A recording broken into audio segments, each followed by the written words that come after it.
This is Helene Baumann, and I'm sitting here with Professor Emerita Wadad Kadi. She has been on many boards of advisory and editorial committees for Brill. Yeah, that's true. Currently, she is she's still working as a co-editor of our book series, Islamic History and Civilization, and is on the advisory committee of our third edition of the Encyclopaedia of Islam.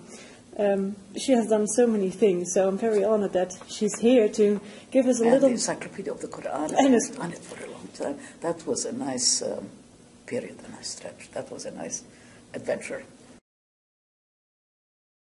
So my first question would be, how did you get interested and into this field? That was when I was still in Beirut doing my undergraduate work, or even in high school. I knew that I was going to do Arabic and Islamic studies because of the moment in history. I'm a Lebanese. These were the 50s, let's say, 1950s, when I was in high school. And basically, we as Muslims, I think, in Lebanon, did not quite know what our identity was. And of course, I think I'm a product of the Nasser generation, where, to a great extent, you start having an identity which is an Arab identity, which means that it is an identity that has its roots in history. So you go back to the history and the language and find that identity and work with it and try to explore facets of it that tells you what this civilization is all about.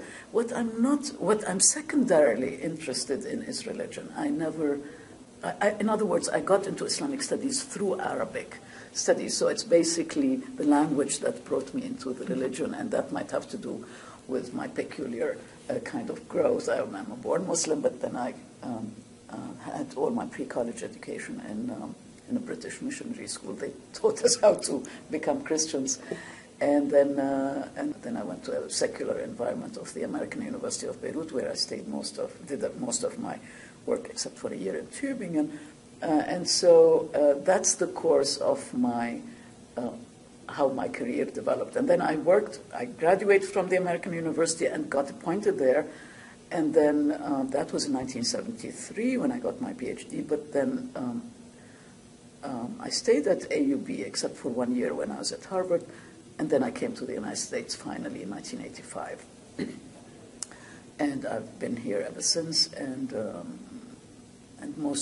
started at Columbia for 1 year, 2 years at Yale University, and then at Chicago, where I stayed for 21 years until I retired. Now, different people come from different backgrounds, but the main thing is that you focus on the language, you focus on the civilization you want to study, and then you start from texts and construct something out of it. And that's what I did in my teaching career, and some people love it because I'm an incorrigible philologist. I mean, I remember one of my teachers, Joseph Van Es, once was asked in my house in Tübingen, in New York, when I was at Columbia. One of my students asked him, "So, do you consider yourself a theologian?" And he said, "No, I'm a philologist who studies theological texts." So basically, that is what I think of myself, although the texts I study are different from Van Es's. But that's what it is, I think. So now, in Islam, in particular Islamic civilization, there is such intertwining between language and religion. So you have to come to, if you don't understand certain religious constructions, then it's difficult to understand, to even analyze the language itself. And vice versa, I guess. And it's so big, the materials we have are so endless, and so one has to identify a niche into which one fits and one's interests. You know, if you have an interest in something, it keeps you going because it's a difficult path. I mean, it's also a very lonely kind of work. So we have to feel that the text we're dealing with are our companions, which in a way we are inspired by them, but then we remake them in order to inspire others with them and to make the field grow. So that's where I think the relationship between text and person in our field is. And if it goes well, then it's fine. Now, if you don't like it, it's a problem because you're forcing yourself, and it will show in the results. and I think the inspiration will be limited. Yes. So, yeah, so that's how it is, how it worked. And yeah, most of my students have been from the University of Chicago. This is the longest stretch I stayed there, and I'm very, very proud of them. They are a great bunch. And the university was a great university, and we had wonderful colleagues. So I consider myself extremely lucky. I came in as an immigrant, and I found a society that opened its arms to me, and that is really, for an immigrant, extremely meaningful. And in that sense, you know, I will always be grateful no matter what happens. Yeah, this has been a good country to me. My own countries of birth also has always been. I mean, I left it with great fondness, and I come back to it with great fondness, and I find open arms too there, and that, I think, makes me happy, deeply happy, you know, despite the obstacles that life always throws in our way, which is unavoidable. Yeah. So you've been active for many years within the field. That's and true. Exploring Yeah. various points and fields of interest for yourself. And can you tell us a little bit what you find has changed over the years? Yeah, of course. Now, in my education was essentially done in Lebanon. So, of course, with the year in Tübingen having had a transformative effect on me, but steeped in the philological tradition, this is how we grew up in Lebanon and also within the European tradition. I remember when we were growing up as young students, the sort of general understanding was, and you're talking about the 60s, into the 80s, and the 70s, basically that the Arabs can do better editing and the Europeans can do better studies, or methodology as they call it. But this is, of course, in a way, it's true only to a certain extent, because you can get very good scholars among Arabs, of course, and bad ones. And just like the same in any other tradition, but also the European tradition started with additions from the 19th century and even before that. So we cannot say that. But even if the traditions were divided, and we can say that both of them, whether the additions or the studies, widened the field incredibly in the past 40 years. When I was growing up, you can be a specialist in Arabic and Islamic studies. You can read everything. Now you can hardly read anything in your own small niche of field. I do Umayyad studies. I cannot catch up with anything that's written on the Umayyads. There are Mamluk studies, encyclopedias. There used to be just the Encyclopaedia of Islam and Index Islamicus when we were children. When we were not children, but when we were students. There is now Encyclopedia of the Quran, of political thought, of law. I mean, the field has grown so enormous. Journals are so specialized that Mamluk studies has its own journal. The women are the 2-3 Arabic literature journals. And I'm talking about the medieval period only. I'm not talking about the modern, which is horrendously diversified. The other thing that happened also, I think, and was unavoidable, was that interdisciplinarity started showing up, and that's from the 80s, I think, onwards. At first, you do your text edition, and you analyze it either according to form criticism or this or that, various kinds of criticism. Now everything is, you start all over again. You see what's happening in sociology and anthropology, and your gender studies, in divinity, history of religions, and everything gets merged. And I think this has enriched the field enormously. About the same time, you get theory entering our field also. But I think the way the use of theory has been used in our field has been like, we are deficient in theory, and theory is better. And therefore, there was a lot of experimentation. I think the experimentation is still going on.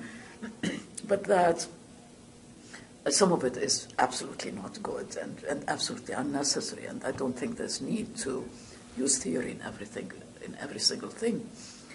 The other thing that's important for early Islamic studies is the huge shock that was given to the field by the appearance of the revisionists in Britain in particular. I'm talking about Wansbrough and Krona and others. And I think this shocked the field enormously. I mean, is it really possible that we don't know anything about the first 200 years of Islam? Even the Quran did not exist as an authoritative text until then, and things like that. And I think that the shock made the field better, in the sense that the work now on early Islam is much more sophisticated, much more multidisciplinary. We use a lot of documentary evidence in addition to the literary evidence to make our arguments stronger. And I think the revisionists are in great recession, and it's practically gone, I think. But it was good as long as it lasted for 20, 30 years. And altogether, I would think that there was a period of kind of contempt to philology. I think it's coming back now. Everybody realizes, to some extent because of the revisionists, that philology remains absolutely foundational.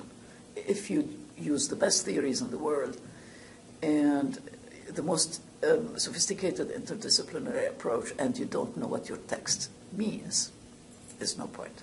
I mean, your thesis will be wrong anyway. And so I'm very happy to have lived in this very vivid environment. There's a lot of work that we have to continue to do, and I'm glad that many of us had the opportunities to produce students so that the tradition continues, and there are so many of us, and that's good. Still, the field is small if you compare it with Shakespearean studies or whatever. So, but it's growing. It's growing, yeah. And at this moment, you're still very active in the field. Oh, yeah. I hope I will continue to be. Yeah, what are your interests right now? What are you working on? I'm hoping to finish a number of articles and put them together in a series of books on Umayyad, I call Umayyad Studies. And I'm hoping that within a few months I'll be able to put together the first volume, which will be Umayyad Studies 1, historiography. And my plan is to do other volumes for Umayyad Studies. 2 would be bureaucracy, and 3 would be administration, and 4 would be residency, in which I try to study the houses of Damascus in the Umayyad period that are described in the literary sources, and try to draw some socio-economic conclusions from them. Why did people live where? Did they rent? Did they buy? How did the mosque play a role in where you lived, or the court? Did people who belonged to one profession live together in one place? That's early. Mind you, I'm stopping at the middle of the 8th century. So we're talking about very early period. The later period are much clearer. But if we can do it for the early period, I hope we can. So these are my plans for the coming 4 or 5 years. That sounds wonderful. We're Inshallah. looking very much forward to read it, of course. Thank you, Helen, thank you. And then there's one final question. I promised you a special surprise question. Yeah. And which is actually, if you would not have gotten into this scholarly academic teaching practice, and what would you have liked to become? Oh my God, that is difficult. Well, sometimes I feel I should have studied music when I was younger. I still enjoy it so much that I feel that retirement has been so good to me to a great extent, because I can go back and listen to music and make time for music. So that's one thing that I think I would like to have done. Another is just to learn languages. I love languages, and I've learned so few of them only. I mean, relatively few. So that is another area I would like to have investigated, but they are all connected with studying something. One area which I would have loved to go to is cinema. I love the history of cinema, especially the 40s. I don't like the 30s very much, but the 40s, there's something happening. And I really loved to have studied various aspects of cinema. That, I think, would be something I would be willing to go to. That might shock you, but that is true. And I go to the movies almost every week, and I just enjoy it enormously. And I would very much disagree with people who think that it's not an art. It's an enormously, it's a mass art, but so what? I happen to live in a suburb of Minneapolis, and it's 1 block to go to one of the landmark theaters, which gets all the foreign movies that we can, not all, but so many of foreign movies without a lot of fanfare, and it's very attractive, very attractive. Thank you very much. You're most welcome. This is very enjoyable. Thank you.